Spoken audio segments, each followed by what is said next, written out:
Hello everyone, I'm Laurel and welcome to my channel. How about we make some fairy wing earrings today? The supplies you're going to need are UV resin, some white mica powder, mixing bowl, mixing utensil, and a mold that does either they could be butterfly wings or fairy wings, and we're going to be making fairy wings, so that's why we're going to be using the white. Now if you wanted to make butterfly wings, you could do various colors and then just fill in each section, but I'm going to show you what we're going to do to make these fairy wings. So first I'm going to place a good amount of resin into my mixing bowl, and then I'm going to place, oops, that's a little bit much, some white mica powder, and I'm just going to wipe that off with a baby wipe. And then I'm going to mix it up, and I'm going to mix it up really good so that there's no lumps or anything, because sometimes the mica powder will lump up and we don't want that. So mix it up really good, and then we're going to pour it into each of the molds.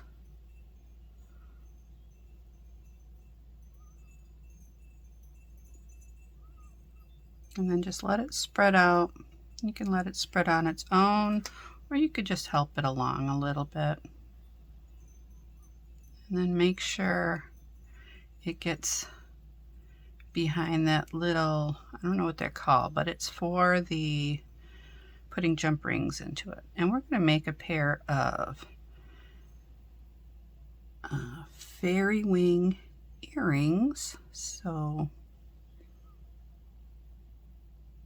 just make sure it gets in there.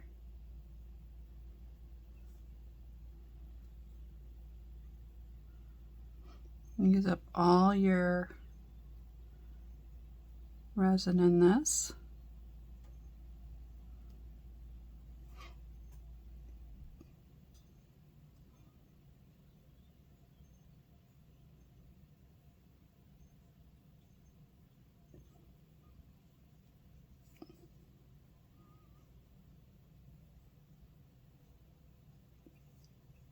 Okay. Now I'm going to cure this for 3 minutes on one side, and then I'm going to turn it over and do 3 minutes on the other side. Now, since it has so much of the white pigment in it, you can even cure it up to 5 minutes on both sides. Alright, now that they're cured, I'll be removing them from the mold.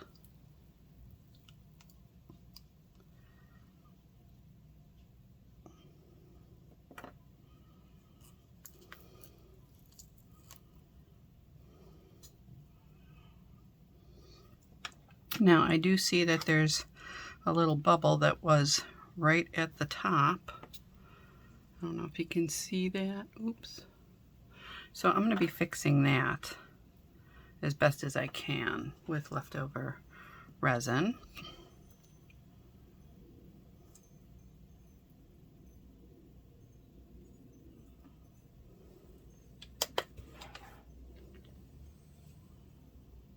Now I'm just holding under the light so that it can cure.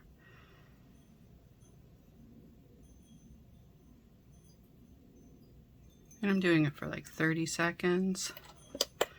And I know that wasn't 30 seconds, it was like 25, but I want to add just a little bit more.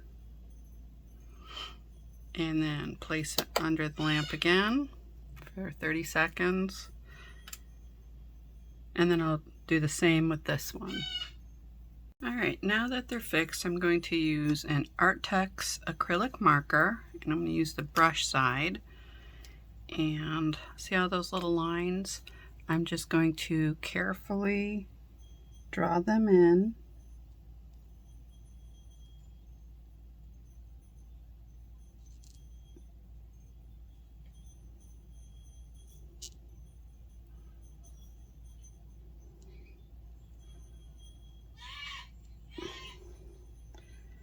Don't mind my cockatoo in the background.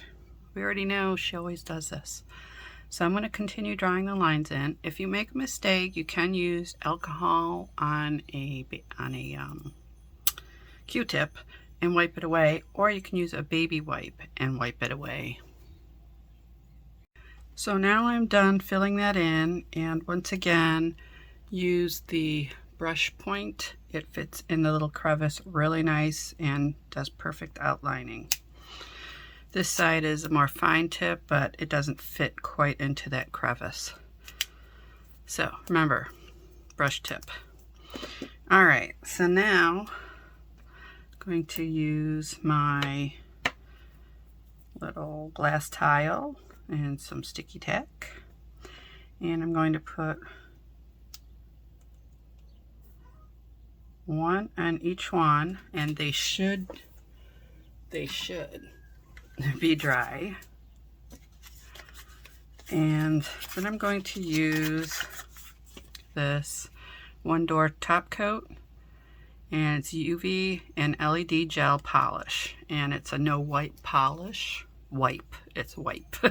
No wipe. And I'm just going to paint over this and seal in the purple lines. And also this gives it a really nice gloss.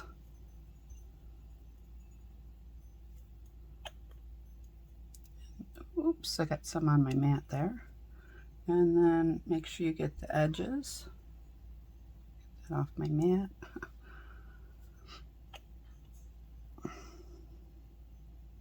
Get the sides really well. Make sure everything's coated. And then you can go on to the next one. Just be careful when you're painting it on, either if you use this or just the UV resin. You don't want to like rub it, because then the color will come off. And I did miss a spot, and I see that now, but that's okay. So I'm just going to get the edges here.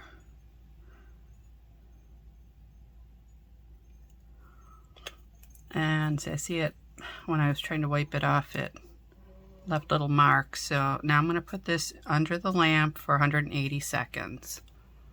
All right, now that this side is dry, we can remove and turn them over onto the sticky tack. And then we'll use the top coat again, and then just paint over the back. Now remember, you already did the sides, so you don't have to do the sides again. We're just covering the back. And then you can cure that for 180 seconds.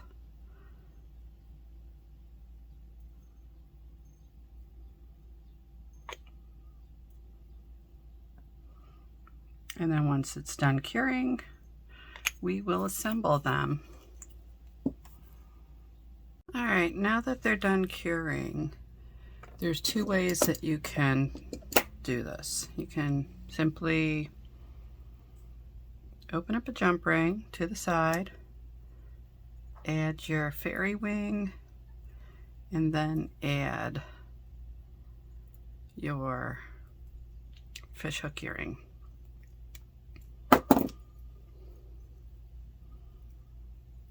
Or what I was also thinking was use some 20 gauge wire, cut off a small piece. Now you don't have to do this. This is just extra.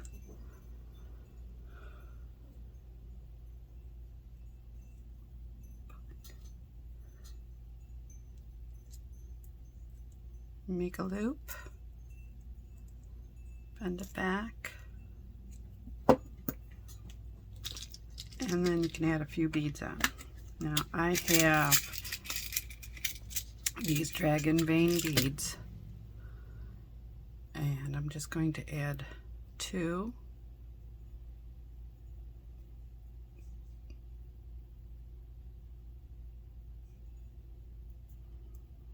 like so. You can actually add as many as you like, but I'm just going to add 2. I'm going to cut it. Actually, before I cut it, I'm going to bend it back like so, and then I'm going to cut it right about there, which is about, let me see, a little smaller. It's about 1/4 of an inch. And then I'm going to make another loop.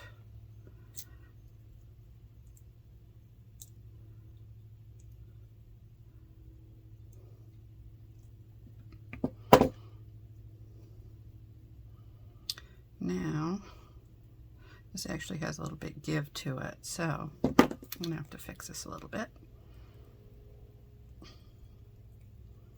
I'm going to clip a little more off.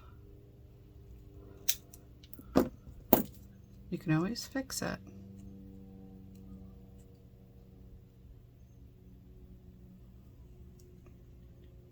Make the loop, and there you go.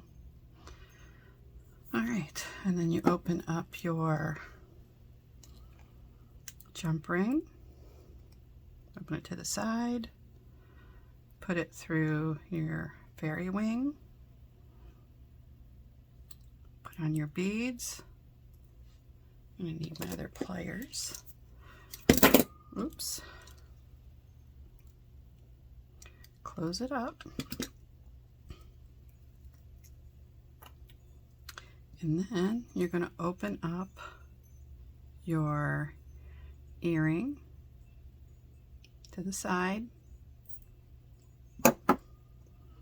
place on your fairy, there's your fairy wing, and I think that makes a nice little accent. So you could do it either way,